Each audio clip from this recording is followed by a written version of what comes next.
In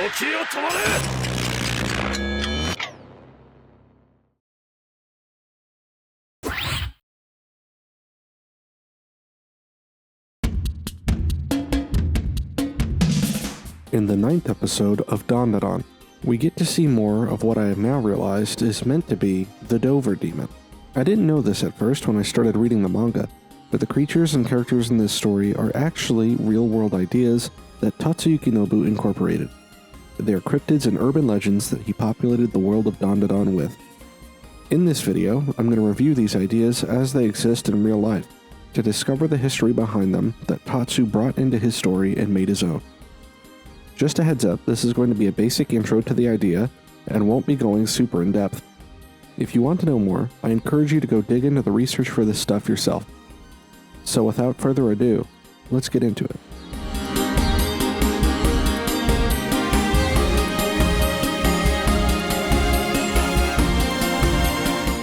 So last week, I made mention of the Mantis Shrimp Man, and I made it more or less sound like he was just some rando alien guy that was based on the mantis shrimp. Having double-checked the manga now, I found that the liner pages at the end of the 3rd volume point out that he's supposedly meant to be the Dover Demon. Now, I'll be honest, I do not see this one at all, but the manga says this is who he's meant to be based on, so here we are.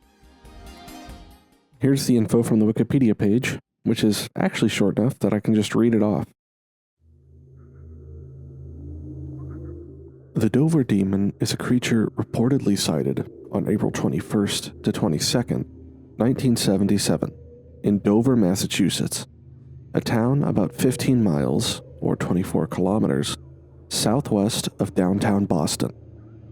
17-year-old William Bill Bartlett claimed that while driving on April 21st, 1977, he saw a creature, quote, about 4 feet tall with glowing orange eyes and no nose or mouth and a watermelon-shaped head, unquote, on top of a broken stone wall on Farm Street in Dover, Massachusetts.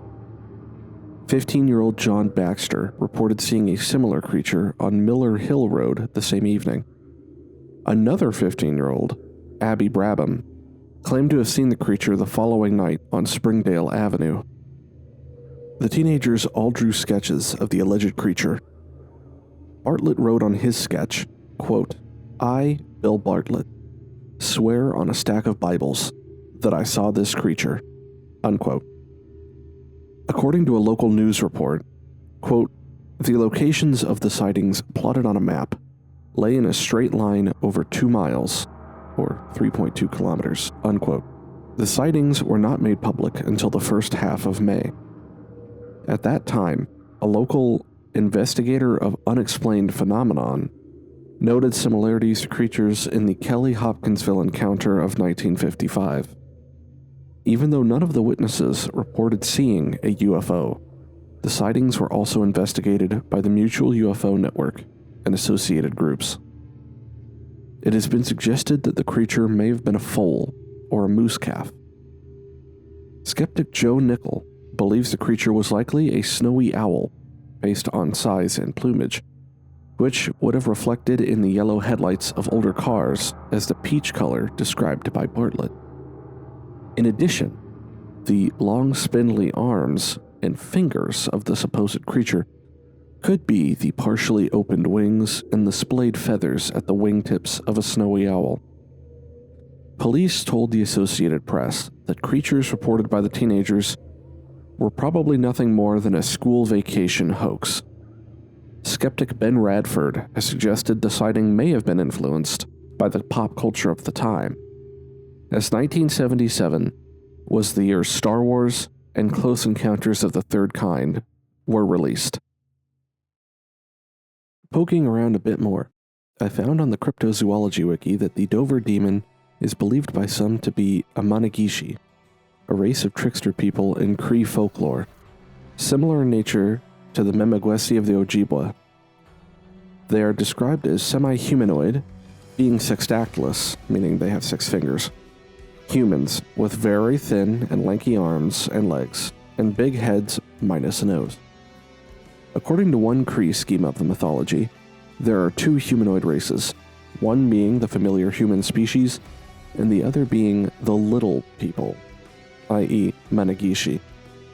These people are said to live between rocks in the rapids.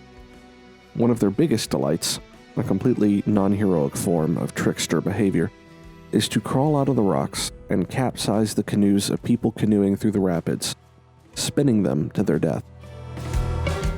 Now, an interesting thing is that this big boy has an enhanced, powered-up version of himself that even more closely resembles a mantis shrimp and does better in the water as well. And in this form, he makes another reference to a song, but this one is much easier to pin down. He mentions a businessman fighting for 24 hours, and searching up this lyric on Google brings us an article in the LA Times from January 16th, 1990, which mentions a commercial jingle that had swept Japan at the time for a new energy drink, Regain. You may recognize this as a recovery item that was featured in Metal Gear Solid 4 as a promotional product placement tie-in, but it seems that back in 1990, a commercial they aired in Japan for the energy drink that promoted its ability to let businessmen work, or fight, for 24 hours, caught on as a jingle to such a degree that businesses would play it over loudspeakers, people would sing it while out drinking, students were putting on performances of it, and people were even using it every morning to help themselves get out of bed. Knowing this now, I wonder if the ABBA song he was singing was maybe used in a commercial in Japan at some point that became famous? I certainly couldn't find anything for that, that's for sure. This also ties into the way that the Serpoians refer to him as a gig worker, alongside his use of a move involving the word salary. In Japan, it's generally considered normal for adults to get a full-time job they plan to stay at for most of their life, at least as far as I've come to understand. Oftentimes, the people who work their standard 9-to-5 job, day in, day out, are referred to as salarymen.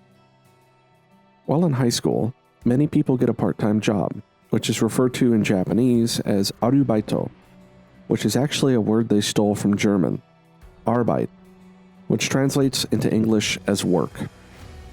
Below even part-time work is gig work, which is a thing that has caught on pretty much globally in recent years, with the rise of things like ride-sharing apps, food delivery apps, and the like. Another way to refer to these is contract work, and the people who do them are contractors. Maybe I'm just crazy, but I read his naming of the move as salary uppercut to be indicative of his desire to upgrade from a gig worker to at least a part-timer, if not a full-blown salaryman full-timer. Anyway, that's all I have for you in this episode of The Truth Behind Dandadan. Hopefully you enjoyed this little review of the real-world ideas behind the show. Feel free to drop a comment if you can think of any other info I didn't manage to find. If you did enjoy, make sure to like and subscribe as well so you can support the channel and see what else I put out. Until I see you next time, stay safe and have fun.